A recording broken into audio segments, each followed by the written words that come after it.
एक दिन तुम बर्फ जैसी सख्त हो, अगले ही दिन तुम मोम की तरह नर्म हो जाती हो। असल में तो तुम्हारा रवैया रोजाना चेंज होता है। ऐसे में मेरी जगह कोई भी होगा कंफ्यूज हो जाएगा। मैं भी हैरान हूँ कि क्या करूँ यास्मीन।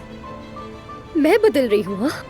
तुम्हें अपने बारे में जरा भी अंदाजा है? हाँ, मैं हमेशा से ऐसा ही हूँ। ऐसा तुम्हें लगता है? तुम्हें तो ये तक नहीं पता कि तुम चाहते क्या हो। हर रोज तुम किसी न किसी को नया इशारा देते ही रहते हो। मैं रोज किसी न किसी को नए इशारे देता हूँ। हाँ तुम। क्या तुम्हें एक वक्त में 2 लड़कियों के साथ अपना दिल बहलाने में मजा आता है? हाँ, ये तुम क्या कह रही हो? दिल बहलाने वाली कौन सी बात? कौन सी 2 लड़कियाँ? अनजान मत बनो तुम मेरे सामने। तुम्हें अगर सलमा के ही साथ रहना है तो मुझे बीच में मत घसीटो या मुझे इम्प्रेस करने की कोशिश मत किया करो। तुम्हें ये सब बंद करना होगा। तंग आ गई हूँ मैं तुम्हारे इन फजूल खेलों से। बस अब बहुत हो गया तुम्हारा ड्रामा। मुझसे अब दूर रहो और बात करने की कोशिश मत करना।